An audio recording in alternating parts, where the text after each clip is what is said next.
الحمدللہ رب العالمین والصلاة والسلام علی سید الانبیاء والمرسلین۔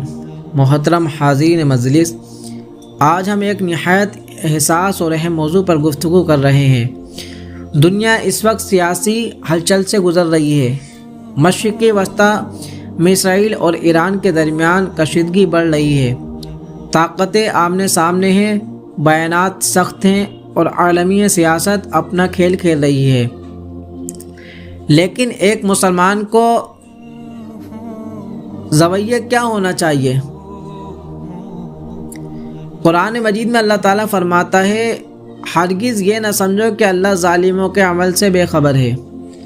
یہ آیت ہمیں یقین دلاتی ہے کہ ظالم وقتی طور پر طاقتور نظر آ سکتا ہے، مگر اس کا انجام ہمیشہ عبرتناک ہوتا ہے۔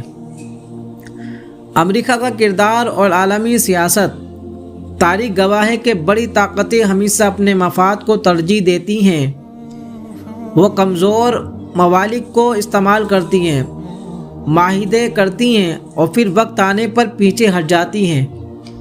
اس لیے مسلمان کو جذبات میں آ کر کسی عالمی طاقت پر اندھا اعتماد نہیں کرنا چاہیے۔ قرآن ہمیں سکھاتا ہے وَتَوَكَّلُوا عَلَى اللَّهِ وَكَفَى بِاللَّهِ وَكِيلًا، اللہ پر بھروسہ کرو اور اللہ ہی کافی کارساز ہے۔ جنگ اور ہمارا رویہ، اسلام ہمیں سکھاتا ہے کہ جنگ کی آخری راستہ ہے، جنگ آخری راستہ ہے اور سب سے پہلے عدل، صبر، حکومت کو اختیار کیا جائے۔ ہمیں نہ نفرت کو بڑھانا ہے اور نہ ہی اندھی تقلید کرنی ہے۔ نبی کریم صلی اللہ علیہ وسلم نے فرمایا، مومن وہ ہے جس کی زبان ہاتھ سے دوسرے محفوظ رہیں۔ یہ حدیث ہمیں بتاتی ہے کہ ہمارا کردار امن، صبر، حکومت والا ہونا چاہیے۔ امت مسلمہ کی ذمہ داری، ایسے وقت میں ہماری ذمہ داری کیا ہے؟ ایسے وقت میں ہماری ذمہ داری کیا ہے؟ جذباتی نہیں، باخبر بنیں۔ سوشل میڈیا کے ہر خبر پر یقین نہ کریں۔ دعا، استغفار، نماز کو مضبوط کریں۔ امت کے احتیاط کے لیے کوشش کریں۔ اللہ تعالیٰ فرماتا ہے، اگر تم اللہ کے دین کی مدد کرو گے تو اللہ تمہاری مدد کرے گا اور تمہیں ثابت قدم رکھے گا۔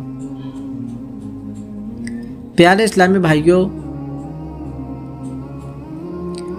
وہ رب جو عزت بھی دیتا ہے، ذلت بھی دیتا ہے، وہ رب جو بادشاہ بناتا ہے اور بادشاہی کو بھی مٹا دیتا ہے۔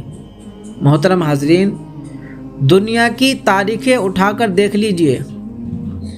ہر وقت جو خود کو ناقابل سخت سمجھتے تھے، آج وہ تاریخ کے اوڑک میں عبرتناک بن چکے ہیں۔ آج اگر دنیا میں کہیں ظلم ہو رہا ہے، کہیں طاقت کا گھمنڈ ہے، کہیں معصوموں پر ظلم ہو رہا ہے، تو یاد رکھو یہ پہلا واقعہ نہیں ہے۔ فرعون کا غرور، فرعون تخت پر بیٹھا تھا، فوج اس کے پاس تھی، خزانے اس کے پاس تھے، اقتدار اس کے پاس تھا اور کہتا تھا انا ربکم الاعلی، میں تمہارا سب سے بڑا رب ہوں۔ لیکن جب اللہ کی پکڑ آئی تو سمندر کی لہریں اس کا تاج بہا کر لے گئی۔ نہ فوج کام آئی، نہ طاقت کام آئی، نہ دربار کام آیا۔ نمرود کا تکبر، نمرود نے کہا میں زندگی دیتا ہوں، میں موت دیتا ہوں۔ حضرت ابراہیم علیہ السلام کے سامنے کھڑا ہوا، مگر اللہ نے ایک مچھر بھیجا۔ ہاں، ایک مچھر، اور وہی مچھر اس کے غرور کو چور کر گیا۔ سبق کیا ہے؟ جب اللہ پکڑتا ہے تو کسی ایٹم بم کی ضرورت نہیں ہوتی۔ اللہ فرماتا ہے اِنَّ بَطْشَ رَبِّكَ لَشَدِيدٌ، بے شک تمہارے رب کی پکڑ بڑی سخت ہے۔ جب وہ پکڑنے پر آئے تو کوئی چھڑانے والا پیدا نہیں ہوتا۔ قارون کی دولت، قارون کے خزانے اتنے تھے کہ اس کی چابیاں 400 اونٹوں پہ جاتی تھیں۔ وہ کہتا تھا یہ سب میری عقل کا کمال ہے، اور پھر زمین ہلی اور وہ اپنے خزانوں سمیت زمین میں دھسا دیا گیا۔ اللہ تعالیٰ قرآن مجید میں ارشاد فرماتا ہے بے شک اللہ ظالموں کو پسند نہیں کرتا۔ یہ آیت صرف پڑھنے کے لیے نہیں ہے، یہ یقین کے لیے ہے۔ آج کے حالات، آج دنیا میں سیاسی طاقتیں ہیں، احتیاط ہے، جنگ تیار ہیں، مگر یاد رکھو فرعون سے بڑی فوج نہیں تھی، نمرود سے بڑا غرور نہیں تھا، قارون سے بڑی دولت نہیں تھی، پھر بھی وہ سب مٹ گئے۔